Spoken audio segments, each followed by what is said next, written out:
What's up, players? What's going on, Zendu Nation? This is Dan Whitmer, and today I'm going to be teaching you how to jump rope if you are a beginner. In this video, we're going to go over the fundamentals again, but we're really going to focus in on the difficulties that most of you have been telling us that you're facing. If you like this tutorial and want more of them, give it a thumbs up below. And go ahead and subscribe to our channel if you want more workouts, tutorials, and everything involving getting lean with a jump rope and your body. After learning how to jump rope, if you're a beginner and you want to get started with some workouts that kind of ease you into the workouts that we do here at Zendu Fit. First of all, guys, just to talk a little bit about what we talked about in the last video, you want to measure your rope properly. So just a rule of thumb, when you're measuring your rope or when you're picking it, I want you to step in the middle of it like you see here, pull it up to the sides, like right under your armpit, and the rope cable should actually be right around the nipple area, the upper chest area. This is a rule of thumb. You want to pick a rope that is 3 feet taller than your height. So I'm 6'3", so every rope that I use is right around 9 feet 3 inches. As you can see here, as I'm just doing regular bounce, I'm up on my toes, my feet are not coming more than an inch or two off the ground, my knees are bent slightly, cushioning my impact so my joints don't get hurt, my elbows are in, and my hands are jutting out to the sides of my hips, and my wrists are controlling everything.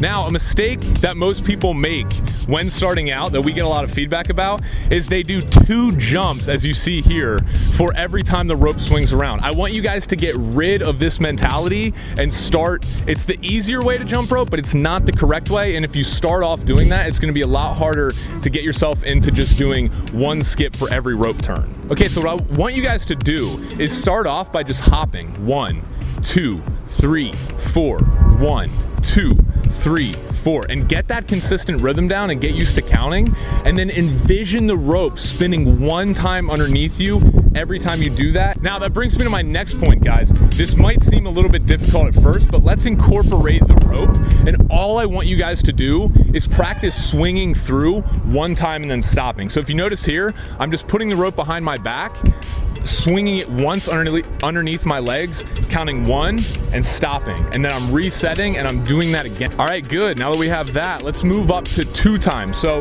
just keep the rope steady and then go 1, 2. As you can see here, I'll give you guys a little bit of time to get this down. And as you see here, I'm just going 1, 2, and then stopping. 1, 2, and then stopping. Good, guys. Now I want you to move up to 3. 1, 2, 3, and stop.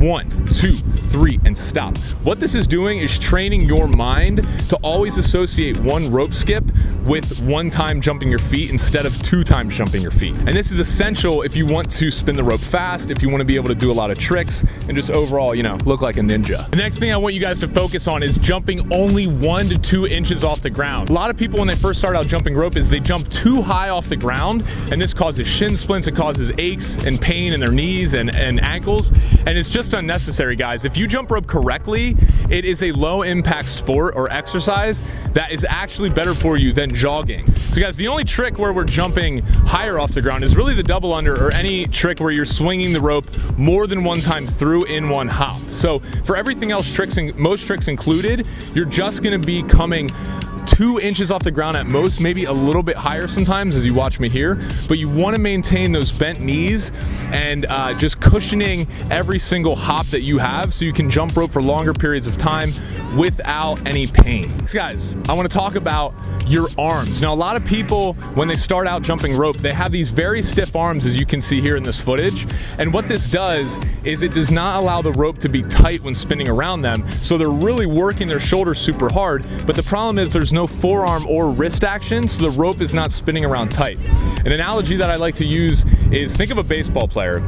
If there's a pitcher and he has the ball like this and he's throwing it with a straight arm, first of all, he's not going to be able to throw it that hard, and he's probably not going to have that much accuracy, as opposed to if he winds up like this and coils it and kind of spins his arm around and throw it. You can throw it much faster if you bend your arm. The same applies to jumping rope. You're not going to be able to spin the rope fast and keep it tight if your arms are super stiff like this. You need to make sure you're getting in proper arm motion with your forearms. So keep the elbows in, let the forearms and the wrists do everything. They're gonna make sure that the rope stays tight as it spins around, which will allow you to go faster and do more tricks. Which brings me to the wrists, the most important part that anyone can focus on when jumping rope as a beginner is your wrist. Now, if I turn to the side angle here, you can see this little range of motion going on with my wrist. Just pretend that my wrist socket right here is just a ball bearing, and that is swinging the rope around. That's how you keep it tight, and that's how, if you notice here in this footage, it looks like I'm pretty effortlessly spinning the rope super fast.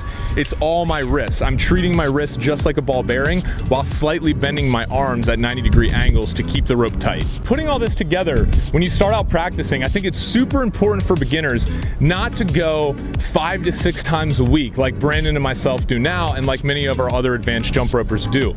I'd recommend, like I said, starting out with the 4-week challenge and just doing 2 to 3 workouts per week and having at least 1, maybe 2 rest days in between your workouts to save your body from the pain or some of the shin splints and aches that can come along when you're starting to jump rope.